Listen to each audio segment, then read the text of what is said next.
সহযোগিতা করতে পারে, দিতে পারে। আল্লাহ রাসূল বললেন, শোনো, আমার জন্য একটু সময় বের করো, তাহলে আমি দুইটা কাজ করব। এক, সম্পদ দিয়ে হাত পূর্ণ করে দেব।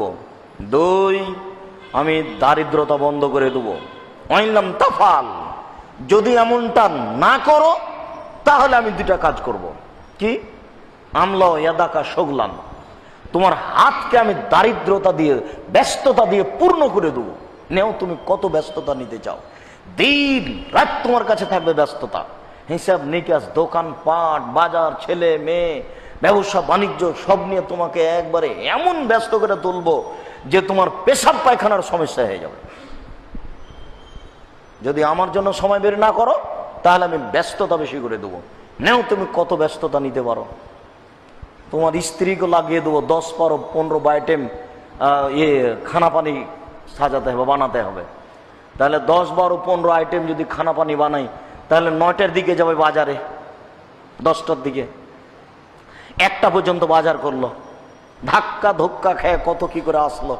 আচ্ছা, কোনো হালাতে জোহর আসর সালাত আদায় করেছে বা করেনি, আবার এগুলো বানাতে লাগলো। দেখেন কত টেনশন, কোথায় ইবাদত? আপনিও ব্যস্ত, আপনার স্ত্রী ব্যস্ত। দেখেন আল্লাহ রাসূল একভাবে বলছেন, আল্লাহ তাআলা বলছেন এর হাদিসে কুদসি,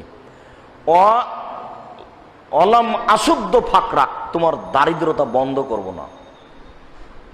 যতই টাকার মালিক হও না কেন, তোমার দারিদ্রতা বাড়বেই, এটা আমি করব।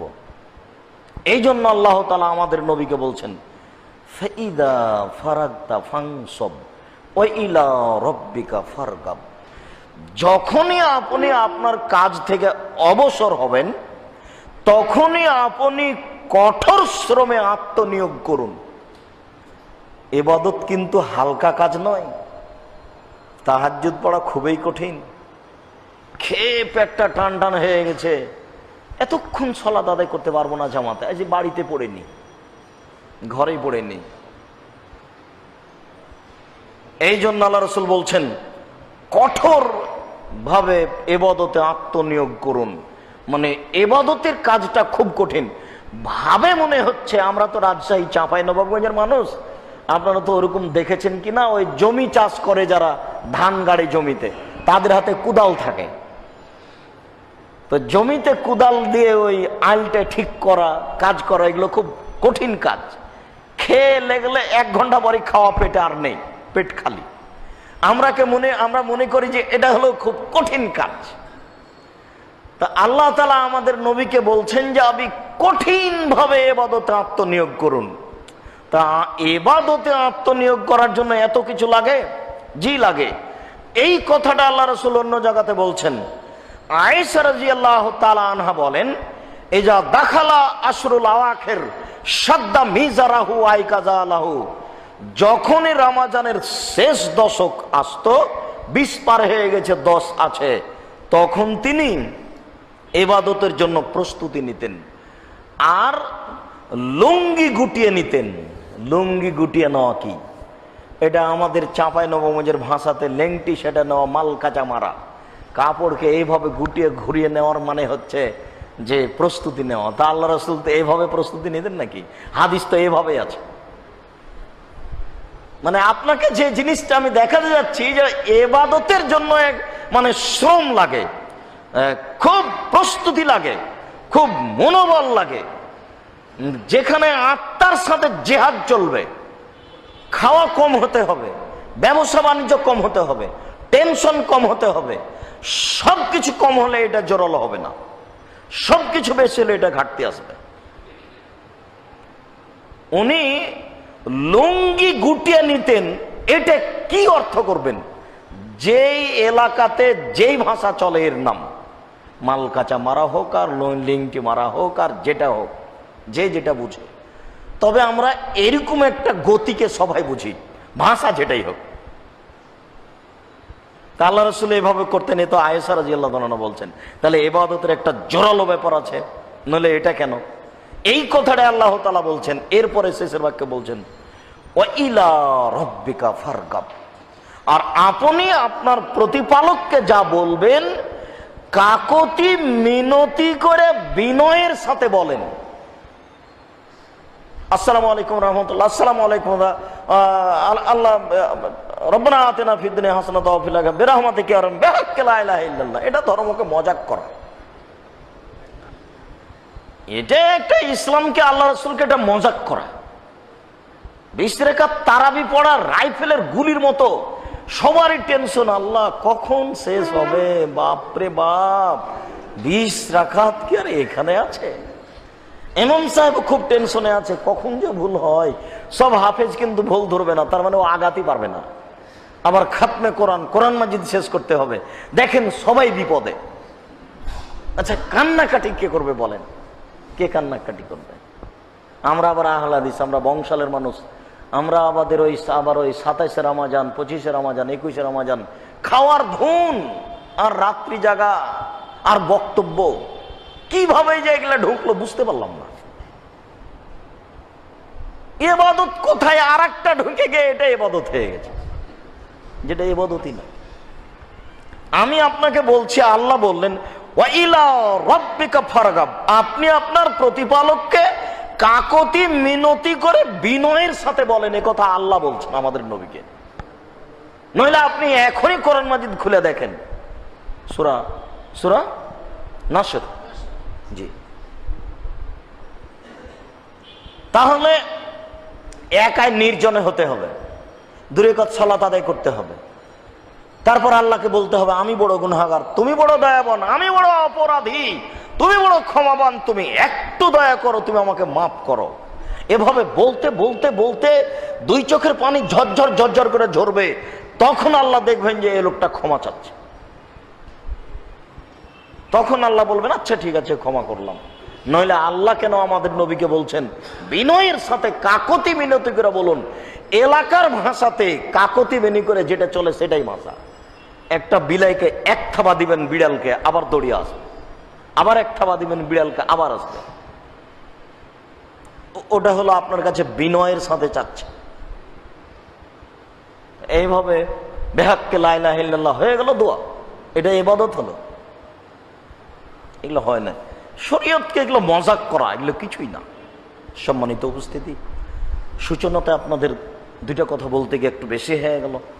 তার একটা হচ্ছে এই যে তাকদীরকে বিশ্বাস করলে একটু সহজ হয়ে যাবে। আব্দুর রাজ্জাক সাহেব কি ওয়াদা করলেন, আসলেন না, ছাড়েন। এক একজনের এক এক মন্তব্য আসতে পারে, আসাই স্বভাব সহজ, মানুষ মাত্র আসে। ভাগ্যের উপরে বিশ্বাস করলে, তাকদীরকে বিশ্বাস করলে এটা হবে সহজ। 2, দিন যত যাবে মানুষ দিন ধর্ম থেকে তত দূরে সরে যাবে। এই জন্য নিরাশার কিছু নেই। ইব্রাহিম আলাইহিস সালাম সারা পৃথিবীতে একাই একজন ইমানদার, আর কেউ ভালো মানুষ নেই। তার চলে আমার চলে না, আপনি নিরাশা হবেন কেন? আপনার স্ত্রী বা নিরাশা হবে কেন? বাড়ি থেকে বের হওয়ার পরে দেখি সবাই পাপী, দাড়ি নেই, চাঁচা, মিথ্যা কথা বলছে, ধোকাবাজ, প্রতারক, সবাকে দেখছি। বাসা থেকে বের হওয়ার পরে দেখি লক্ষ কোটি মেয়ে কাপড় ছাড়াই আছে, এমনিতে নগ্ন হয়ে। তার আমি একাই ভালো থেকে কি হবে, এ বলে আপনি নিরাশা হবেন না।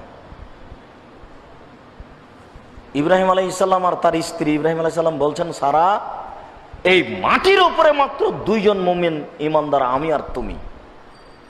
এই মাটির উপরে এত বড় মানুষ, তিনি যা বলবেন আল্লাহ তাই করবেন, এরকম একটা ব্যাপার। এত বড় নবী, এত বড় মানুষ, তারপরে মাত্র 2 জন ইমানদার। বাকি জমিনের উপরে যা আছে সবাই বেঈমান, সবাই স্বৈরাচারী, সবাই বদ। তো তার চলে আপনার চলে না কেন? নিরাশা হবেন না। দিন যত যাবে দিন ধর্ম থেকে মানুষ তত বেশি সরে যাবে। এই জন্য ব্যস্ততা বেড়ে যাচ্ছে। সালামের পরেই বসার মতো আর গতি আসে না। মনে চট করে বলছে ছাড়ো ওগুলো, একটু টিভিতে দেখে নেব, চ্যানেলে ছাড়ো ওগুলো, একটু ওগুলো অন্যদিন জুমার খুতবায় শুনে নেব। এই যে অন্তরে বলছে, এটা হবেই, স্বাভাবিক গতি। এই জন্য হকের ওপরে, দিনের উপরে টিকা থাকা খুবই কঠিন। আর প্রচার মাধ্যম যাদের হাতে, তাদের প্রায় মিথ্যুক। এই কথা আমি বাংলার মাটিতে 90 সাল থেকে বলে আসছি। আমার যতটুকু তদন্ত ভাঙাচোরা বিদ্যে, তাতে আমার তদন্ত অনুযায়ী এদেশের শতকরা 95 জন বক্তা মিথ্যে কথার ভিত্তিতে অনেক অংশে মিথ্যে বক্তব্য দিচ্ছে বলে আমার তদন্তের দাবি। আপনি চালু করুন বক্তব্য, আমি আপনাকে কথায় কথায় মিনিটে মিনিটে মিথ্যা দেখাবো। শতকরা 98 জন মুফাসসির অনেক অংশেই তারা মিথ্যা কথা বলছে বলে আমার তদন্তের দাবি। এর হক পাওয়াও কঠিন, আবার হক শোনাও কঠিন। সম্মানিত দিনী ভাই, যেসব মাধ্যম দিয়ে আল্লাহকে সন্তুষ্ট করা যাবে ইবাদতের জগতে, তার সবচেয়ে বড় মাধ্যম হচ্ছে সিয়াম, রোজা। আমাদেরকে সিয়াম বলতে চেষ্টা করতে হবে, রোজা নয়। রোজা মানে হচ্ছে উপবাস থাকা, আর সিয়াম মানে হচ্ছে বিরত থাকা। দুটাতে অনেক পার্থক্য আছে। সালাত মানে হচ্ছে প্রার্থনা করা, আর নামাজ মানে হচ্ছে উপাসনা করা। অমুসলিম হিন্দুরা উপাসনা করে, ওরাও উপবাস থাকে। জাহান্নাম মানে হচ্ছে যেখানে আছে সর্ব ধরনের শাস্তি, আর দোজখ মানে হলো আগুন। দুটা এক নয়। জান্নাত মানে যেখানে সর্ব ধরনের সুবিধা, আম গাছ আছে, খেজুর গাছ আছে, সর্ব ধরনের গাছ আছে, সর্ব ধরনের ঝর্ণা আছে, সর্ব ধরনের ফল আছে, খাওয়ার আছে, এর নাম জান্নাত। গোশত হোক, মাছ হোক, ডিম হোক, যেটা হোক সব আছে। আর বেহেশত মানে হচ্ছে স্বর্গ, যেখানে শান্তি পাওয়া যায় মাত্র। দুইটা এক নয়, দুটির মধ্যে অনেক পার্থক্য আছে। খোদা, খোদ মানে নিজ, আর আমানে এসেছে। খোদা মানে নিজে এসেছে। তো যেই দিন খোদা এসেছে তার আগের দিন কোথায় ছিলেন? তার মানে খোদা বলা হারাম না যায়। আল্লাহর খোদা এক নয়, আল্লাহর খোদা এক নয়। কেন এদেশের লোক মোবাইলে বলতে শিখলো যে কেমন ভালো থাকেন? অনেক কথা পরে বলছে আচ্ছা ভালো থাকেন। ভালো থাকেন মানে আমি কি আল্লাহ যে ভালো থাকবো নাকি? আপনি ভালো থাকেন কেন বলছেন? আপনি বলেন আল্লাহ আপনাকে ভালো রাখুক, আমি আবার কে যে আমি ভালো থাকবো? দেখেন ভাষাই উল্টে গেছে। প্রায় সবাই এখন বলতে শিখে নিল, হঠাৎ করে কিন্তু এটা ঢুকলো কয়েক বছর। বুঝতে পারছেন না মনে হয় আমি কি বলছি? ভালো থাকেন এই ভাষা কিন্তু বেশি দিনের নয়, যে এই মোবাইলের যুগে মনে হয় খুব এই অল্প সময় থেকে এটা জন্ম নিয়েছে। ভালো থাকেন, আশ্চর্য কথাটাই সেরে কি কথা। এই জন্য রোজা না বলে সিয়াম বলার চেষ্টা করতে হবে। অন্তত আমরা চেষ্টা করি ইবাদতের জগতে আল্লাহকে সন্তুষ্ট করার সবচেয়ে বড় মাধ্যম হচ্ছে সিয়াম। রাসূল সাল্লাল্লাহু আলাইহি সাল্লাম উমামা বাহিলীকে বলেন, বাহিলী আলাইকা বিসম ফাইনাহুল্লাহ মিসলাহু, উমামা বাহিলী তুমি সিয়াম পালন করো। ইবাদতের জগতে সিয়ামের দৃষ্টান্ত কোনো ইবাদত নেই। আরেকবার তিনি বললেন, উমামা বাহিলী তুমি সিয়াম পালন করো, ইবাদতের জগতে সিয়ামের সমপর্যায়ের কোনো ইবাদত নেই। এমন কোনো ইবাদতই নেই যেটা সিয়ামের সমপর্যায়ের হতে পারে। তবে সালাত দিয়ে, নামাজ দিয়ে আল্লাহকে যত ডাকা যায়, আর কোনো ইবাদত দিয়ে আল্লাহকে তত ডাকা যায় না। এরপরেও ইবাদতের জগতে সিয়ামের সমপর্যায়ের কোনো ইবাদত নেই। কিভাবে এটা হলো? একটু জান্নাতের 8টা দরজা আছে। যখন মানুষ জান্নাতে ঢুকবে তখন ওই তাহাজ্জুদের দরজা দিয়ে ওরা বলবে আসেন আসেন আসেন। যারা তাহাজ্জুদ পড়েছেন এই দরজা দিয়ে আসেন। যারা হজ করেছে দরজা থেকে বলবে আসেন আসেন, যারা হজ করেছেন এই দরজা দিয়ে আসেন। সব দরজাতে মানুষ ঢুকবে। সিয়াম পালনকারীরও দরজা আছে, তারা ঢুকবে। কিন্তু আল্লাহ রাসূল বললেন এজা দাখালা আখিরুহুম উগলেকা, সিয়াম পালনকারীর শেষ ব্যক্তি ঢুকে গেলে এটা বন্ধ করা হবে। আর কোন দরজা বন্ধ করা হবে এ কথা আল্লাহ রাসূল বলেননি, খোলাই থাকবে, আরো কে ঢুকতে পারে। কিন্তু ওটা একটা পার্সোনাল দরজা, আর কোন ইবাদত দিয়ে ওখান দিয়ে ঢুকতে পারবে না। যতই তাহাজ্জুদ পড়ুক ওই দরজা দিয়ে হবে না। প্রতি বছর উমরা করুক ওই দরজা দিয়ে ঢুকতে পারবে না। প্রতি বছর হজ করলে ওই দরজা দিয়ে ঢুকতে পারবে না। দিন রাত কান্নাকাটি করলেও হবে না। ওই দরজাতে ঢুকতে গেলে সিয়াম পালনই করতে হবে, আর কোনো পথ নেই। বাকিগুলোর যে কোনো সুযোগ হতে পারে। সেম একটা ভিন্ন ধরনের ইবাদত। আল্লাহ রসুল বললেন, আদম সন্তান যা করে তার 10 গুণ নেকি দেওয়া হয়, বাড়তে বাড়তে বাড়তে বাড়তে অনেক হয়ে যায়। তবে সেম ওটা আমার ব্যাপার, প্রতিদান আমি দেব, সেমের কোনো নেকি নেই। বাবার অবাক হয়ে যায় না যে আব্দুর রাজ্জাক সাহেব কি বললেন, সেমের নেকি নেই মানে? জি, 1 টাকা দান করেন, নেকি আছে। আল্লাহ বলবেন, এই ফেরেশতা দানের নেকিটা লিখে দাও। আপনি রাতে তাহাজ্জুদ পড়তে গিয়ে খুব কান্নাকাটি করলেন, এরপরে আল্লাহ বলবেন না যে নেকিটা আমি নিজে হাতে দিই, ফেরেশতাকে বলবেন, ফেরেশতা নেকিটা লিখে দাও। হজ করতে গিয়ে কাবা ঘরের পাশে খুব কান্নাকাটি করলেন, কিন্তু আল্লাহ বলবেন না যে নেকিটা আমি দিই, ফেরেশতাকে বলবেন, ফেরেশতা ওই নেকিটা লিখে দাও। সিয়ামের ব্যাপার ভিন্ন, আল্লাহ বলছেন সিয়াম আমার ব্যাপার, প্রতিদান আমি দিব। তাহলে আর কোন ইবাদতের সাথে মিল খেলো? পৃথিবীতে কোনো ইবাদতই নেই যেটা সিয়ামের সমপর্যায়ের হতে পারে। এর মানই ভিন্ন, যার ফল হলো আল্লাহ দিবেন। মানে আল্লাহ কি দিবেন? আল্লাহ জান্নাত দিবেন। বিচারের মাঠে বলবেন, এই নাও, মানে জান্নাতে যাও। এর তো আর কোনো নেকি নাই, মানে প্রতিদান উনি দিবেন। তাহলে কিন্তু আমরা সিয়াম পালন করে 200-500 নেকি পাচ্ছি না। আমরা সিয়াম পালন করে একটা সন্তুষ্টি ওর কাছে রেখে দিয়েছি, যার বিনিময় জান্নাত। এখানে কোনো নেকি 5, 10, 2000, 5000 নয়। নেকি দিয়ে জান্নাত পাওয়া যায়, কিন্তু এমন নেকি যে তার, এমন নেকির কাজ যে তার ফলই হলো জান্নাত। এই জন্য ইবাদতের জগতে সিয়াম ভিন্ন ধরনের ইবাদত। এরপরেও রামাজান, রামাজান মাস আসলে রহমতের দরজা খোলা থাকে, জান্নাতের দরজা খোলা থাকে, আকাশের দরজা খোলা থাকে, জাহান্নামের দরজা বন্ধ, শয়তানের পা বাঁধা। মানে কি? এর মানে কবরে শাস্তি হচ্ছে না, এই কথা মিথ্যে। এর মানে জাহান্নামে কেউ এখন ঢোকবে না, এই কথা মিথ্যে। এর মানে হলো এই, রহমত আমি একেবারে এইভাবে তুলে ধরেছি, তোমরা লুটে নাও। নেও, কে কত রহমত নিতে পারো? ক্ষমা, পুরো মাস ক্ষমা, পুরো মাস রহমত, পুরো মাস জাহান্নাম থেকে মুক্তি। 10 দিন রহমত, 10 দিন ক্ষমা, 10 দিন জাহান্নাম থেকে মুক্তি। হাদিস বাতিল, এ হাদিস চলবে না। যিনি বলছেন তার মাথাতে এটা আসে না যে উনি ভাগ করলেন কিভাবে। পুরো মাসি দয়া, পুরো মাসি ক্ষমা, পুরো মাসি জাহান্নাম থেকে মুক্তি। প্রত্যেক দিন আকাশ থেকে চিৎকার করে বলছেন, সকালের সময় দিন রাত বলছেন, যারা কল্যাণকামী তারা আগে আসো, যারা পাপী তারা পিছে হটো। এটা হলো জাহান্নাম থেকে মুক্তির মাস, এটা হলো জাহান্নাম থেকে মুক্তি ঘোষণা করে নেওয়ার মাস। আজ কোর্টে ফায়সালা, অমুক অমুক জেল থেকে মুক্তি। আজ আল্লাহর কোর্টে ফায়সালা, অমুক অমুক জাহান্নাম থেকে মুক্তি। জাহান্নাম থেকে মুক্তি ঘোষণা করে নেওয়ার মাস হচ্ছে রমজান মাস। তাকে এভাবে ভাগ করলো হুজুর।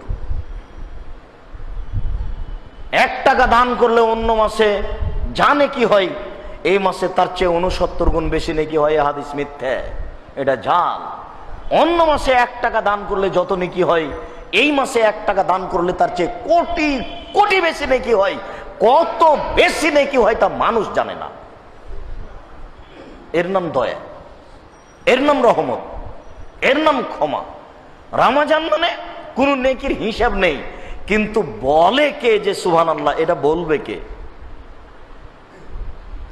রমজান মানে নেকির হিসাব নেই, কিন্তু বলবে কে?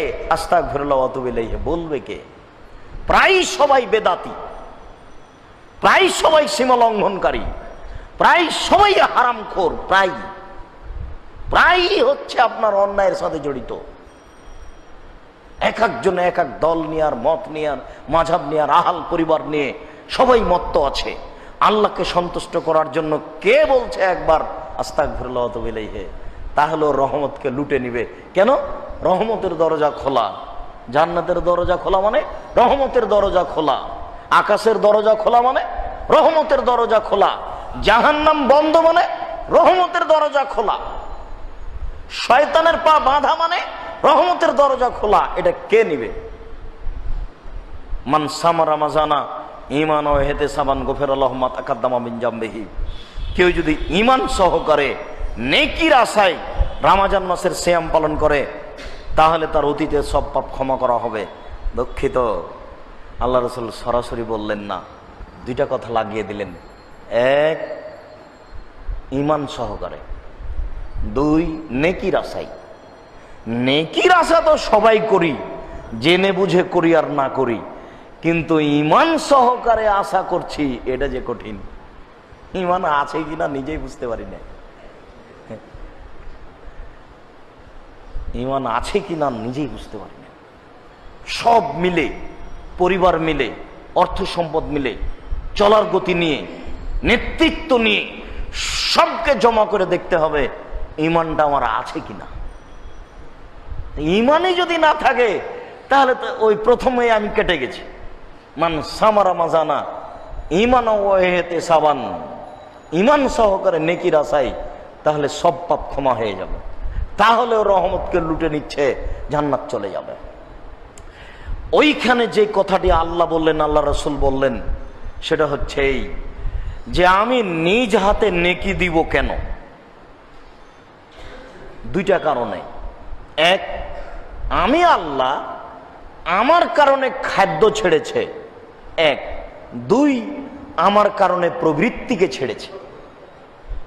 এই কারণে আমি নিজে হাতে নেকি দেব। আমার কারণে দুইটা জিনিস ছেড়ে দিয়েছে। এক, খায়নি সারাদিন। দুই, প্রবৃত্তিকে ত্যাগ করেছে।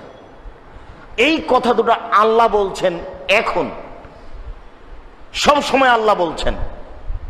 আর সিয়াম আবার নিজে বিচারের মাঠে কথা বলবে, রোজা বিচারের মাঠে কথা বলবে, অনেক জিনিস বিচারের মাঠে কথা বলবে। তার একটা হচ্ছে কালো পাথর। হজ করতে গিয়ে মানুষ যদি কালো পাথরকে চুমা দিয়ে থাকে আর টাকা যদি বৈধ হয়, মানে চুমা দেওয়া মানে মুখে পাথরে চুমা দিতে হবে এ নয়, বিসমিল্লাহ আল্লাহু আকবার দূর থেকে বলতে হবে, এটাই চুমা দেওয়া। টাকা যদি বৈধ হয় বিচার মাঠে পাথর কথা বলবে। ওর দুটো চক্ষু হবে, একটা জিহ্বা হবে, কথা বলবে আল্লাহর সাথে, একে জান্নাতে দাও। আমি পাথর বলছি। আঙ্গুল বিচার মাঠে কথা বলবে, যে আঙ্গুলে তাসবিহ গণনা হচ্ছে, তাসবিহ দানা বলবে না। আর মেশিনের তো কোনো প্রশ্নই আসে না। মেশিন দেখেননি? মেশিনের তো কোনো প্রশ্নই আসে না। তাসবিহ দানায় কথা বলবে না, আঙ্গুল বলবে। বিচারের মাঠে কথা বলবে কোরআন আপনার পক্ষে। বেশি না পারলে অন্তত সূরা নাস, ফালাক, ইখলাস পড়বেন সকাল সন্ধ্যা। এটাও যদি না পারেন, সূরা ইখলাস অন্তত পড়েন সর সমাতে বা দিনে বা 24 ঘন্টায় একবার 3বার পড়লে কোরআন মাজিদ পড়ার সমান নেকি হবে। ইখলাস আমরা বুঝি কিনা? কুল হুয়াল্লাহু আহাদ, কুল হুয়াল্লাহু আহাদ, আল্লাহুস সামাদ, লাম ইয়ালিদ ওয়া লাম ইউলাদ ওয়া লাম ইয়াকুল লাহু কুফুয়ান আহাদ। এটা 3বার পড়লে একবার কোরআন মাজিদ পড়ার সমান নেকি হবে। কোরআন মাজিদ বিচারের মাঠে আমার পক্ষে কথা বলবেই, এরকম একটা প্রতিশ্রুতি নিয়ে ফেলেন, বলতেই হবে। তার মানে আমি কোরআন পড়বই, বেশি না পারলে ইখলাস তো পড়বো। এই কোরআন কথা বলবে। আর একটা কথা বলবে সিয়াম। সিয়াম যখন আপনার পক্ষে কথা বলবে তখন বলবে এইভাবে, রব্বি, হে আমার প্রতিপালক, মানাতহু তামা শাহওয়া মানাতহু নাওমা বিল্লাইলি ফাসাফিনি ফিহি। আমি এই লোকটাকে রাতে ঘুমাতে দিনি, তুমি আমার একটু কথা শোনো। সিয়াম বলবে, প্রতিপালক, আমি একে দুইটা কাজ করতে দিনি, দিনে খেতে দিনি, প্রবৃত্তি অনুযায়ী চলতে দিনি। এ দেখেন, এই কথাটা বলতে যাচ্ছি। সিয়াম বিচারের মাঠে বলবে, আমি তাকে দুইটা জিনিস করতে দিনি। এক, খেতে দিনি। দুই, প্রবৃত্তি অনুযায়ী চলতে দিনি। এই কথাটা আল্লাহ বলছেন।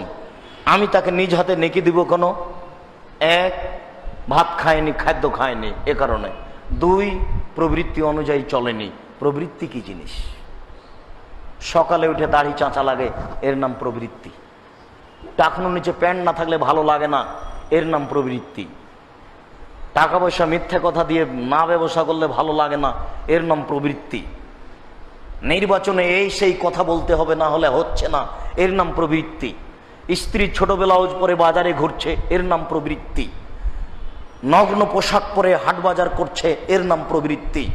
প্রবৃত্তিকে অনুসরণ করে যারা, রোজা থাকে তারা, উপবাস থাকে তারা, প্রবৃত্তিকে ধ্বংস করেছে যারা, সিয়াম থাকে তারা, আল্লাহ তার পক্ষে সিয়াম তার পক্ষে কথা বলবে, আল্লাহ তাকে নিজ হাতে নেকি দিবেন। অতএব সম্মানিত দিনী ভাই, সিয়াম যেন আমার পক্ষে বিচারের মাঠে কথা বলে, এই ব্যাপারে প্রস্তুতি নিই, প্রবৃত্তি ত্যাগ করে সিয়াম পালন করার চেষ্টা করি। এখানে জরুরি কয়েকটি কথা। তার 1 নম্বর জরুরি কথা, যে কোনো মূল্যে তাড়াতাড়ি ইফতার করতে হবে, এটা আপনি ফরজ করে নেন। এদেশে যেগুলো পেপার পত্রিকা আছে, প্রথম আলো হোক বা ইনকিলাব হোক, যেগুলো পত্রিকাতে সময় দেওয়া থাকে সূর্য ডুবার যে সময় দিয়েছে তার চেয়ে 1 মিনিট আগে ইফতার করবেন, অন্তত হাফ মিনিট 1 মিনিট। আর যারা বিজ্ঞাপন পোস্টার দিয়েছে রাস্তাঘাটে, দিয়ে বলছে যে সতর্কতামূলক 3 মিনিট দেরি করুন, এরা নেহায়াত অন্যায়কারী, এরাই হচ্ছে ইহুদিদের আচরণের লোক। আল্লাহ রাসূল বলছেন, আমার উম্মত ততদিন পর্যন্ত কল্যাণে থাকবে যতদিন তাড়াতাড়ি ইফতার করবে। ইহুদি খ্রিস্টান দেরি করে ইফতার করে, 1 মিনিট দেরি করলে এটা ইহুদি খ্রিস্টানের নীতি হবে। নির্ধারিত সময় যেটা আছে, জমিয়তের পক্ষ থেকে, যুব সংঘের পক্ষ থেকে, আন্দোলনের পক্ষ থেকে, আরো কারো পক্ষ থেকে, যেটাতে সবচেয়ে আগে সময় দেওয়া আছে, তার চেয়ে হাফ মিনিট 1 মিনিট আগে করবেন। কথা কি আমার বোঝা গেছে? ওই যে আগে মা চাচিরা ইফতার করতেন, ওই যে সূর্য ডুবছে, দড়িয়ে এসে বলছে আম্মু সূর্য ডুবে গেছে, তখন মুখে পানি দিয়েছে, ওটাই ছিল আসল টাইম। কথা কি বুঝতে পেরেছেন? ওটাকে নিয়ে আসা হয়েছে এখন। অতএব সবচেয়ে যেটাতে তাড়াতাড়ি করা হয়েছে 2-1 মিনিট আগে, তার চেয়ে হাফ মিনিট 1 মিনিট আগে করবেন। তাহলে অন্তত হাদিসের প্রতি আমল করা হলো তাড়াতাড়ি। হাফ মিনিট দেরি করলে রাসূলের আদেশকে অমান্য করা হলো। এরপরে সাহারিতে দেরি করবেন। আগে তো আমাদের মা চাচিরা 3 তারা দেখে রান্না করত, ওগুলো তো এখন নেই।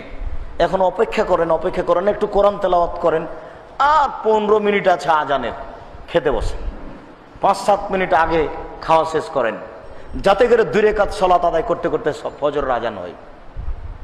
কথা বোঝা যায় না মনে হয়? মসজিদ থেকে বের হয়ে 2 রাকাত সালাত, তারপরে আজান, এরকম হাদিসে বোঝা যাচ্ছে। তাহলে আপনার সাহারিটা হবে 10 মিনিট আগে, 15 মিনিট আগে, 5-7 মিনিট আগে। এরপরে আজান হচ্ছে, আপনি খান। এটা আমরা নিয়মিত বলিনি, আজান হয়েই গেছে, খানা উপস্থিত, তবুও খান। এটা আপনার কোন সমকার গতি। আপনি সাধারণত খাবেন আজানের আগে। বলছিলাম সাহারি দেরি করে করুন। ইফতারের ব্যাপারে তাজা খেজুর দিয়ে ইফতার করবেন। ফাইনলাম তাকুন, যদি তাজা খেজুর না থাকে তোমায়রা, শুষ্ক খেজুর দিয়ে ইফতার করবেন। ফাইনলাম তাকুন ফাহাসা হাসাওয়াতিন, তাহলে কয়েক অঞ্জলি পানি, 1 ঢোক পানি মুখে দিবেন আগে, তারপরে অন্য কিছু। পৃথিবীর যে কোনো খাদ্য আর সুযোগ পাবে না, কোনো খাদ্য আর আগে যেতে পারবে না। রাজশাহীর ফজলিয়াম যতই মিঠা হোক, সুযোগ নেই। 1 নম্বরে কি বললাম বলেন তো? তাজা খেজুর। এখন সহজ, আজকে মোবাইল করে দিলে কালকে বিমানবন্দরে তাজা খেজুর নামবে না?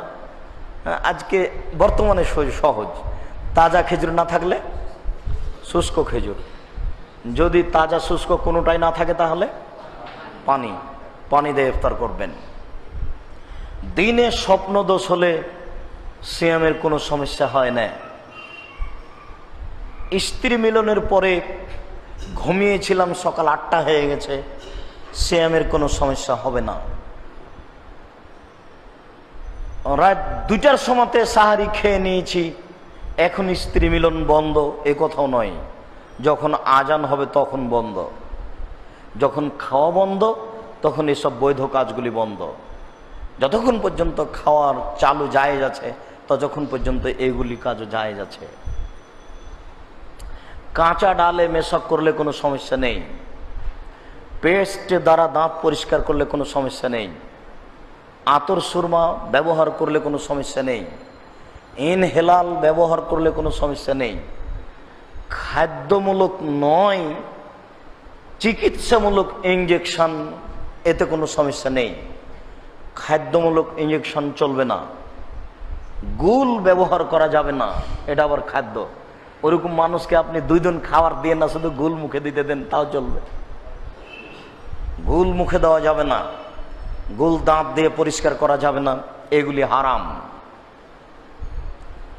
আপনার মেয়ে বা স্ত্রী ঋতু অবস্থায় সিয়াম ছেড়ে দিবে, পরে করবে, এটাই আসল।